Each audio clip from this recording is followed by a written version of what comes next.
हरे कृष्ण। आप सभी का दिन शुभ हो।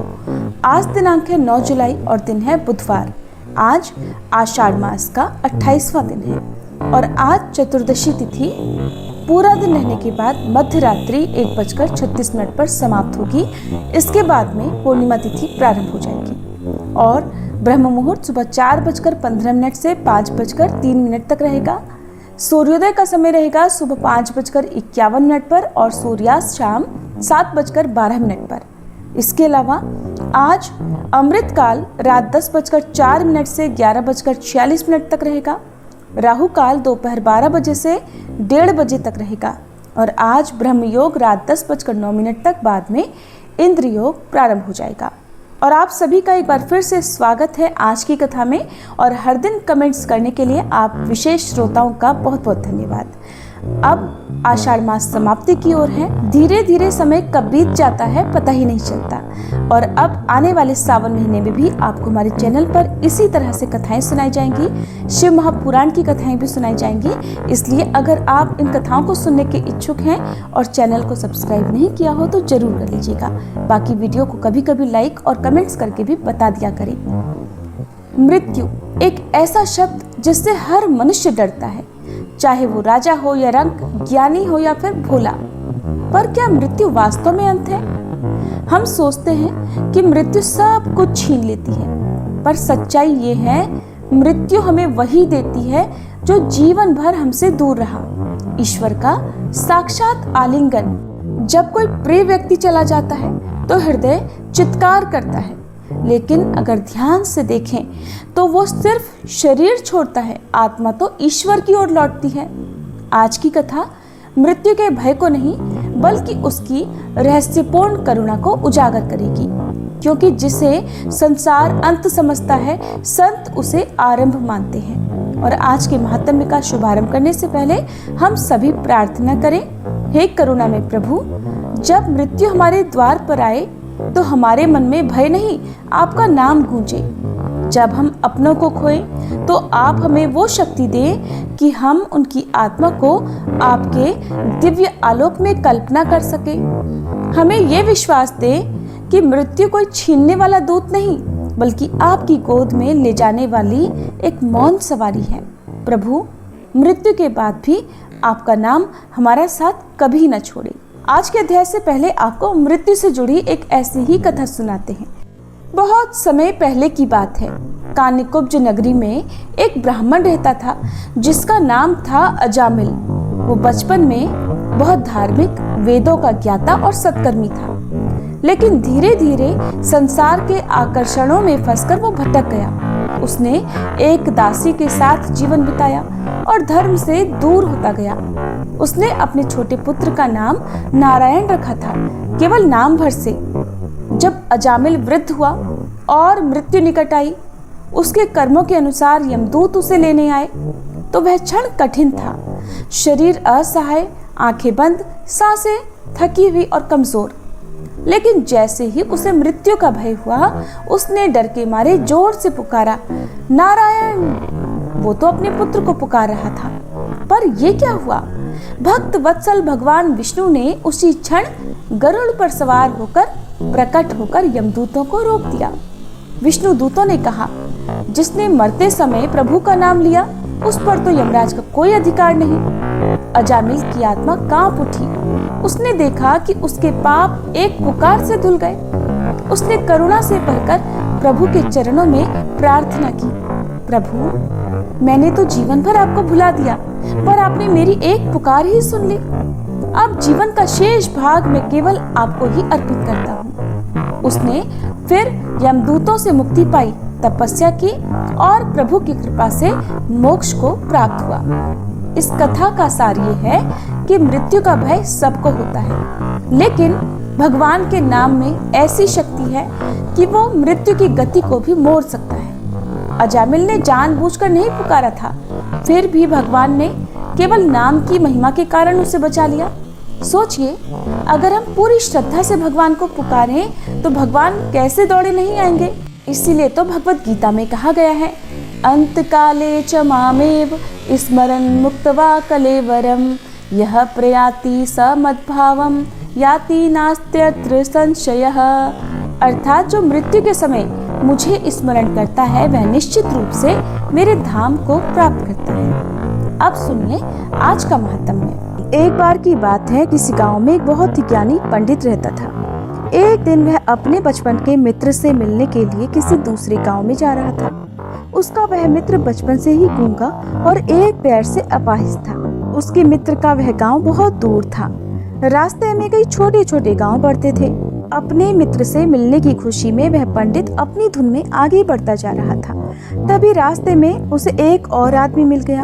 वो भी पंडित के साथ साथ चलने लगा। पंडित ने सोचा, चलो अच्छा ही हुआ, साथ साथ चलने से सफर भी कट जाएगा और सफर का पता भी नहीं चलेगा। थोड़ी ही दूर चलने पर उस पंडित ने उस अनजान व्यक्ति से उसका नाम पता पूछा। उस व्यक्ति ने अपना नाम महाकाल बताया।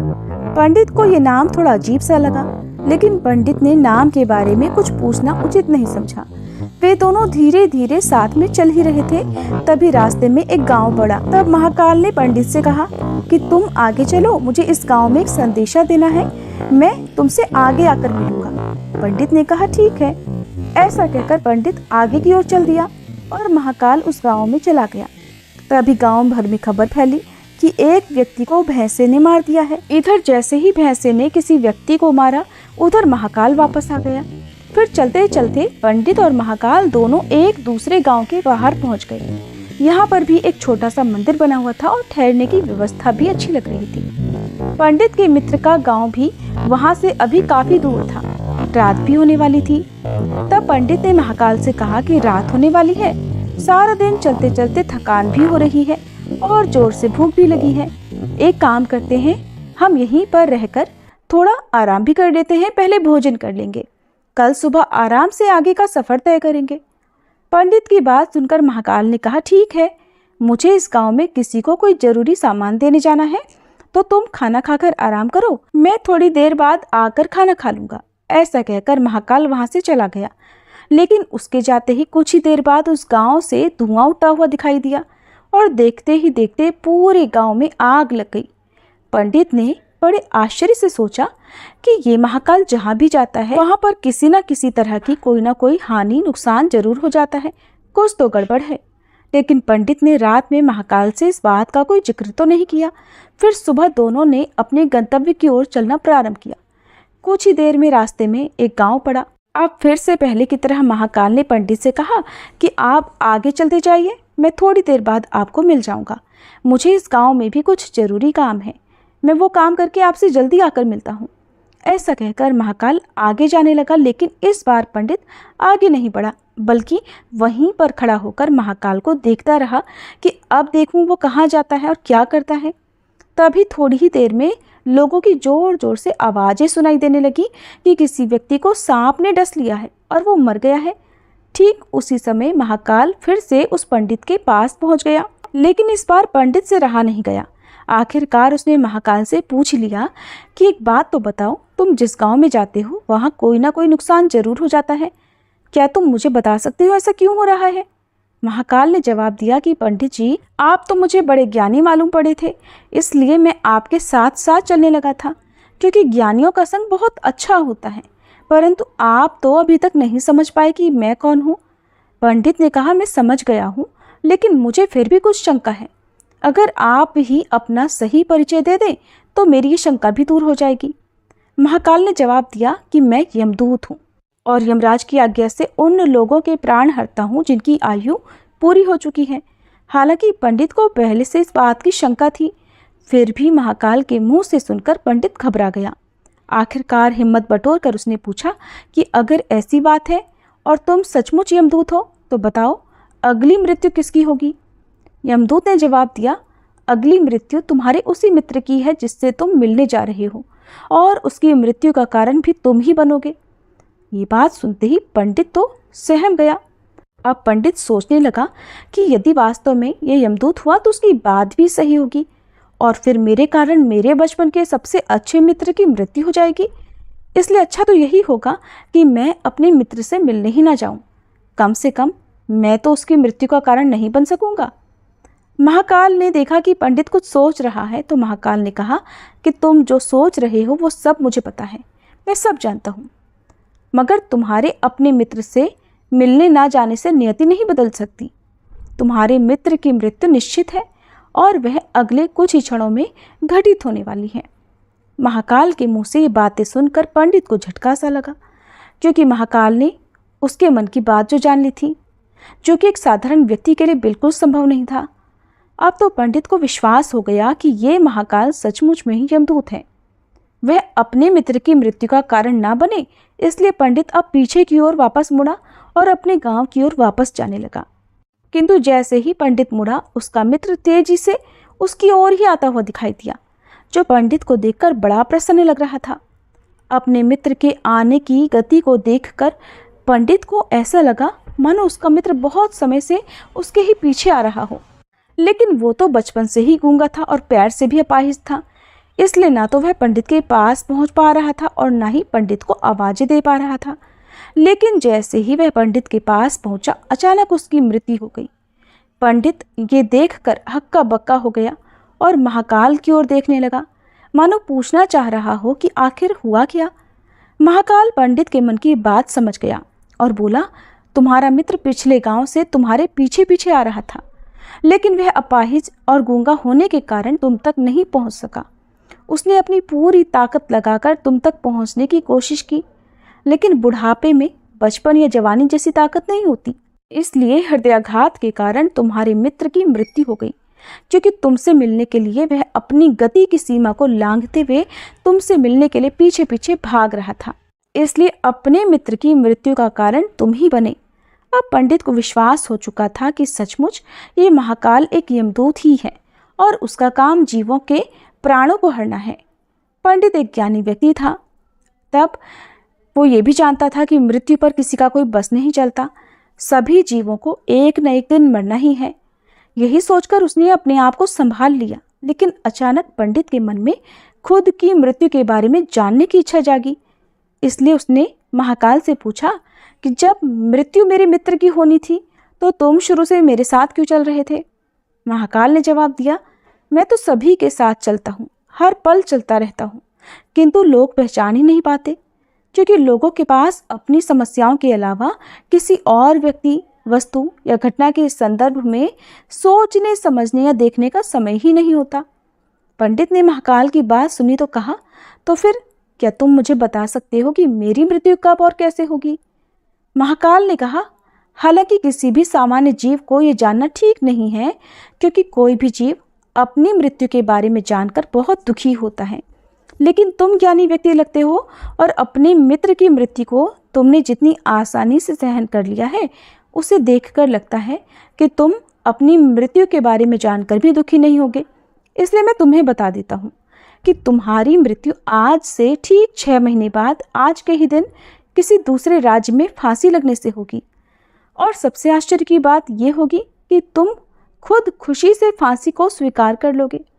ऐसा कहकर महाकाल वहां से जाने लगा, क्योंकि महाकाल का पंडित के साथ चलते रहने का अब कोई कारण जो नहीं था। पंडित भी अपने मित्र की यथाशक्ति कर्मकांड करके अपने गांव चला गया। लेकिन कोई व्यक्ति कितना भी ज्ञानी क्यों न हो, अपनी मृत्यु की बात सुनकर दुखी तो होता ही है और मृत्यु से बचने के लिए कुछ ना कुछ करता भी है। पंडित ने भी ऐसा किया। पंडित विद्वान था, इसलिए उसकी प्रसिद्धि उस राज्य के राजा तक थी। उस पंडित ने सोचा कि राजा के पास तो कई ज्ञानी मंत्री हैं, वे मेरी मृत्यु से संबंधित समस्या का कोई ना कोई हल निकाल ही लेंगे। पंडित ये सोचते हुए राज दरबार में पहुंच गया और उसने वहां जाकर राजा को सारा हाल सुनाया। राजा ने ये बात अपने मंत्रियों को बताई और उनसे सलाह मांगी। अंत में सभी ने विचार विमर्श करके कहा कि अगर पंडित की बात सही है तो ये तो निश्चित है कि उसकी मृत्यु 6 महीने के बाद ही होगी, लेकिन मृत्यु तब होगी जब वह दूसरे राज्य में जाएगा, और अगर वह दूसरे राज्य में जाएगा ही नहीं तो मृत्यु भी नहीं होगी। मंत्रियों की यह सलाह राजा को भी ठीक लगी। फिर बहुत सोच समझकर राजा ने पंडित के रहने की व्यवस्था महल में ही कर दी और राजा के आदेश के बिना उस पंडित से किसी को भी मिलने नहीं दिया जाता था। लेकिन पंडित कहीं भी आ जा सकता था, ताकि पंडित को ये ना लगे कि वो राजा की कैद में है। धीरे धीरे समय बीता और पंडित की मृत्यु का समय अब नजदीक आने लगा। आखिरकार वह दिन भी आ गया जिस दिन पंडित की मृत्यु होने वाली थी। पंडित अपनी मृत्यु को लेकर बड़ा परेशान था, बहुत चिंतित और दुखी था। इसलिए उस दिन पंडित डर के मारे जल्दी ही सो गया, ताकि जल्दी से वह रात बीत जाए और अगला दिन आ जाए तो उसकी मृत्यु टल सके। लेकिन पंडित को खुद ही नींद में चलने की बीमारी थी और इस बीमारी के बारे में वो खुद भी नहीं जानता था। इसलिए राजा के किसी वैद्य को बताने का तो कोई सवाल ही नहीं उठता। उसी रात पंडित को नींद में चलने का दौरा पड़ा। वो अचानक उठा और जेल से निकलकर अस्तबल में चला गया। पंडित राजा का खास मेहमान था, इसलिए किसी पहरेदार ने भी उसे नहीं रोका और न ही किसी तरह की कोई पूछताछ की। अस्तबल में पहुंचकर वो सबसे तेज चलने वाले घोड़े की पीठ पर सवार होकर नींद में ही राज्य की सीमा के बाहर किसी दूसरे राज्य में चला गया। इतना ही नहीं, वो दूसरे राज्य के राजमहल में भी पहुंच गया और उस महल के पहरेदार ने भी उसे नहीं रोका, न ही कोई पूछताछ की। सभी लोग रात के अंतिम पहर होने के कारण गहरी नींद में थे और इधर वो पंडित सीधा राजा के शयन कक्ष में पहुंच गया, जहां पर राजा और रानी सो रहे थे। वहीं पर जाकर पंडित भी लेट गया। सुबह हुई तो राजा ने पंडित को रानी के बगल में सोया हुआ देखा, जिसे देखकर राजा को बड़ा गुस्सा आया और उसने पंडित को गिरफ्तार कर लिया। पंडित को तो कुछ समझ में नहीं आ रहा था कि आखिरकार वो रात ही रात में किसी दूसरे राज्य में और राजा के शयन कक्ष में कैसे पहुंच गया। लेकिन वहां पर बेचारे पंडित की सारी बात सुनने वाला भला कौन था। राजा ने पंडित को दरबार में हाजिर करने का हुक्म दिया।